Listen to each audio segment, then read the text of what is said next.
अगर 25वें वर्ष में 10,000 घन मीटर किया जाए तो 26वें और 27वें वर्ष में 25,000 घन मीटर पर जा सकते हैं। नई तकनीक विकसित कर सकते हैं, लेकिन पहले के अनुभव के साथ।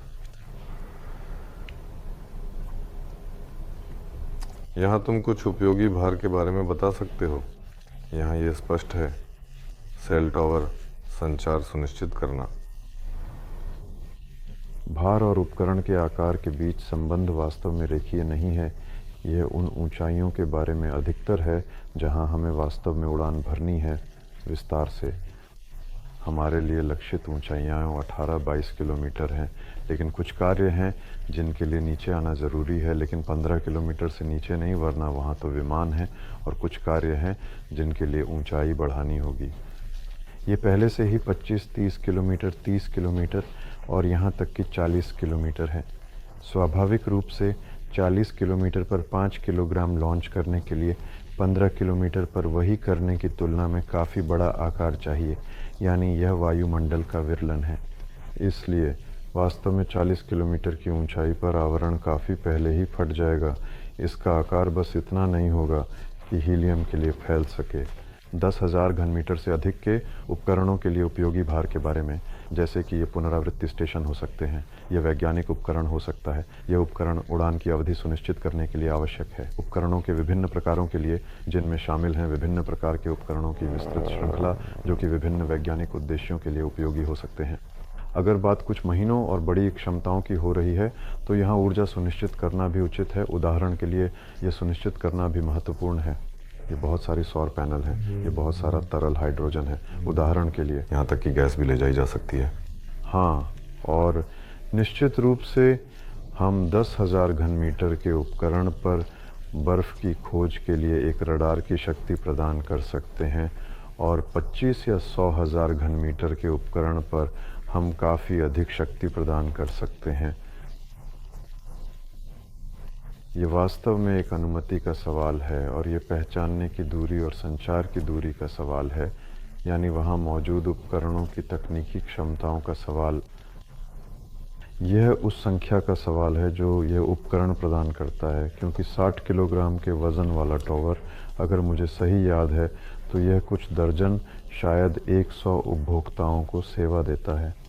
अगर हम वास्तव में उन सभी उपलब्ध दसियों हज़ार किलोमीटर के विस्तृत क्षेत्र को विस्तार से कवर करना चाहते हैं जिसमें उपकरण स्थित है, तो हमें यह सुनिश्चित करना होगा कि अगर हम 20-25 किलोमीटर की ऊंचाई पर पहुंचते हैं तो हम सैकड़ों किलोमीटर दूर देख सकते हैं। 500 किलोमीटर तक का रेडियो क्षितिज सुनिश्चित किया जा सकता है, और इस क्षेत्र में उपभोक्ताओं को सेवा देने के लिए उचित शक्ति की आवश्यकता होती है। इसलिए यह वास्तव में एक आर्थिक सवाल भी है। सचमुच एक उपकरण पहले से ही काफ़ी अधिक उपभोक्ताओं को सेवा दे रहा है। हमें कम उपकरणों की आवश्यकता है, और यह तकनीकी क्षमताओं का सवाल है। कुछ तो मैं अटक गया हूँ। इन उपयोगी भारों के बारे में वास्तव में बहुत बड़ा रुचि दिखाई दे रही है, और विभिन्न लोग, संगठन और इसी तरह के लोग आ रहे हैं, बातचीत कर रहे हैं। यह एक ऐसी चीज़ है जो सभी को चाहिए, क्योंकि यह हमारे जीवन में महत्वपूर्ण है। हम इस पर काम कर रहे हैं ताकि इसे और बेहतर बनाया जा सके। नेपच्यून प्रोजेक्ट को देखा। उन्होंने हाल ही में जहाज़ से एक परीक्षण कैप्सूल लॉन्च किया। हाँ, लेकिन समुद्र में लॉन्च करना हमेशा वास्तव में दिलचस्प होता है, खासकर जहाज़ों से। ये इक्वेटोरियल जोन है जहाँ उन्होंने ये और भी किया। उनके पास कितना आकार था, वे कितनी मात्रा उठाते हैं, और आवरण के साथ क्या करते हैं? क्या वे इसे पैराशूट पर छोड़ते हैं, वापस लाते हैं? मैंने नहीं देखा। आवरण के भविष्य के भाग्य के दृष्टिकोण से विभिन्न विकल्प संभव हैं। आमतौर पर यह गैस आवरण को अलग करने से हल किया जाता है। ये ऊंचाई पर विस्फोट करता है। जब यह प्रदर्शन की ऊंचाई से ऊपर निकल जाता है और फिर यह बस पॉलीथीन की तरह गिरता है, यह धीमा हो जाता है। ये एक तरह का पंखुड़ी पैराशूट है जो किसी क्षेत्र में गिरता है। वे इस बारे में ज़्यादा चिंता नहीं करते। लेकिन वे इन पर्यटकों को घुमाने की योजना बना रहे हैं। शायद ही वे पर्यटकों के साथ आवरण को निकालेंगे। अधिक संभावना है कि वे गैस छोड़ देंगे। वास्तव में हाँ, वे या तो गैस छोड़ सकते हैं या पैराशूट का उपयोग कर सकते हैं। स्वाभाविक रूप से गैस आवरण को अलग करने के बाद एक निश्चित ऊंचाई पर पैराशूट खुलता है। मैं बस बैठा हूँ, सोच रहा हूँ। यहाँ एक सवाल है, कौन इस पर काम कर रहा है? नेपच्यून याद आया, जिन्होंने इस प्रोजेक्ट पर काम शुरू किया, लेकिन वे पर्यटकों को स्ट्रेटोस्फीयर में ले जाने की योजना बना रहे हैं। हर देश के मौसम गुब्बारे स्ट्रेटोस्फीयर में लॉन्च होते हैं, हज़ारों की संख्या में लॉन्च होते हैं। ये छोटे होते हैं। हाँ, ये छोटे आवरण हैं, ये लेटेक्स के बने होते हैं। हाल ही में एक हलचल थी। यह चीनी लंबीकालिक ड्रिफ्टिंग उपकरण अमेरिका के ऊपर आया था जब इसे गिराने की कोशिश की गई थी। इस उपकरण के बारे में कई सवाल हैं। अगर आप तस्वीरों पर ध्यान दें तो वे दुर्भाग्यवश बहुत अच्छी गुणवत्ता की नहीं हैं। वहाँ आप इस आवरण की कुछ कोणीयता देख सकते हैं। अगर यह वास्तव में तस्वीरों की तरह है तो शायद ये बहुत ऊंचाई पर नहीं था। वहाँ ऊंचाई शायद 10 किलोमीटर से थोड़ी अधिक थी।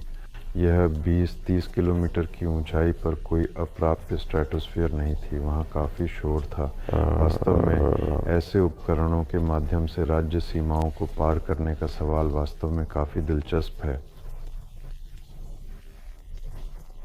ये कैसे किया जाएगा, कैसे हवाई क्षेत्र का उल्लंघन नहीं किया जाएगा, और कानूनी दृष्टिकोण से स्ट्रेटोस्फीयर अंतर्राष्ट्रीय कानून के तहत एक सफ़ेद धब्बा है। उदाहरण के लिए ये एक जटिल मुद्दा है।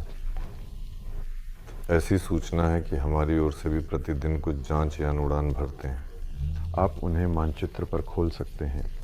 फ्लाइट रडार खोलें, गुब्बारा दर्ज करें और आप कुछ उपकरण देखेंगे। या यह NIR लूना का एक जारी प्रोजेक्ट है, यानी वे ख़त्म नहीं हुए हैं, वे अभी भी लॉन्च कर रहे हैं, लेकिन यह एक शोध विषय है। उनके पास आमतौर पर 4 उपकरण उड़ते हैं, मुख्य रूप से राज्यों के क्षेत्र में, लेकिन कुछ राज्यों के बाहर भी उड़ान भरते हैं। कुछ यूरोपीय उपकरण भी हैं। यूरोपीय अंतरिक्ष कार्यक्रम का एक हिस्सा स्ट्रेटोस्फीयर लॉन्च के आधार पर लागू किया जा रहा है। ये एक तरफ से बचत है और दूसरी तरफ ये अंतरिक्ष की सफाई है, क्योंकि वहाँ भी अनंत स्थान नहीं है।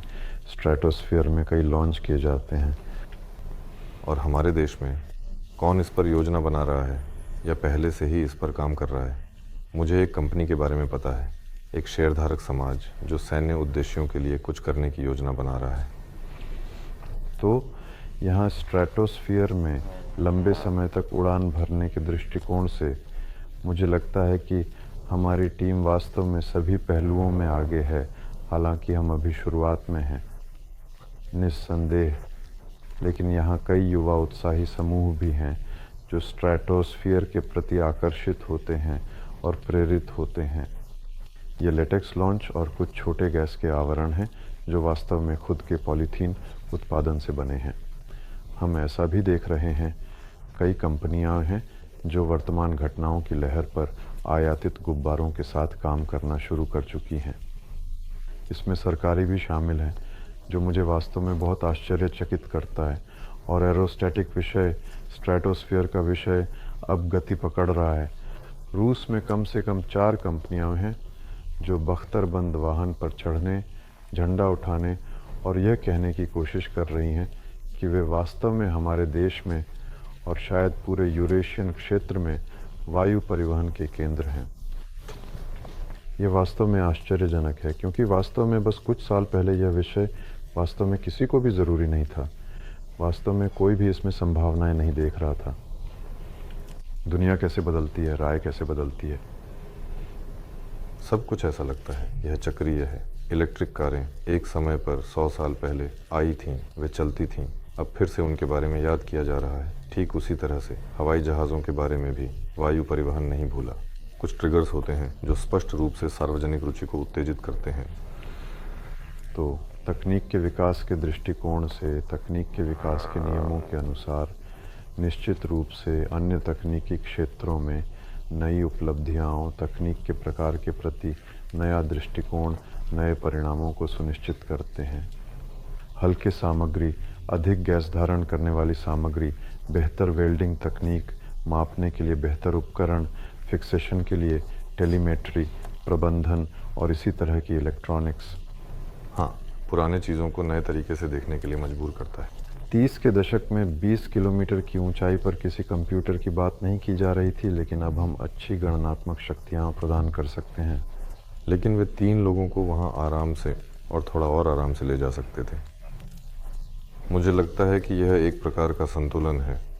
हमारे पास तकनीकी दृष्टिकोण से एक प्रकार का प्रगति हुआ है, जबकि संगठनात्मक दृष्टिकोण से ऐसा लगता है कि वे लोग अधिक सक्षम थे। यह वास्तव में नायकों का समय था।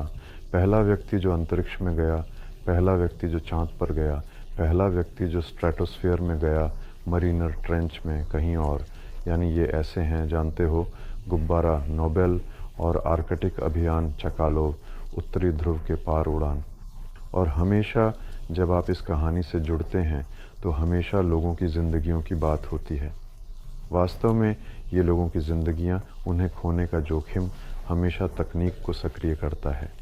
अब ऐसा समय हो सकता है जब हम एक अधिक से ज़्यादा सुरक्षित वातावरण में हैं और तकनीकी विकास अब जीवित रहने का सवाल नहीं है बल्कि इच्छा का सवाल है। अगर कोई व्यक्ति इस दिशा को विकसित करना चाहता है तो वह इसे इसलिए विकसित नहीं कर रहा है क्योंकि उसे इसकी बहुत ज़रूरत है। हाँ, लेकिन यहाँ भी वाणिज्य है, प्रतिस्पर्धा शुरू हो रही है। अगर ईमानदारी से कहें तो शायद ऐसी विशेष क्षेत्रों में, जैसे कि स्ट्रेटोस्फीयर तकनीक, जहाँ प्रतिस्पर्धा संभव है, वह शायद चीन में हो सकती है, जहाँ जनसंख्या बहुत बड़ी है और कंपनियों की संख्या भी बहुत अधिक है। और उन देशों के भीतर जिनकी जनसंख्या इतनी या कुछ 100 मिलियन है, ये हमेशा एक प्रकार की बंद कहानी होती है। इसमें कुछ ही खिलाड़ी होते हैं। ये शुद्ध प्रतिस्पर्धा नहीं होती। यहाँ बड़े आंकड़े नहीं होते। यहाँ कोई एकरूपता नहीं होती। जैसे कि उदाहरण के लिए हमेशा कुछ ऐसा व्यक्तिगत हो।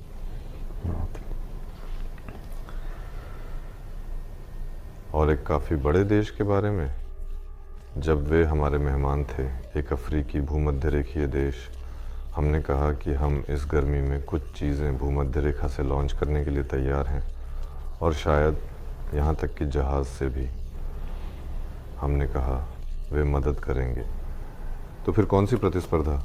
सभी सहयोगी, वास्तव में कोई नहीं है। वास्तव में, सच में, वास्तव में, सच में।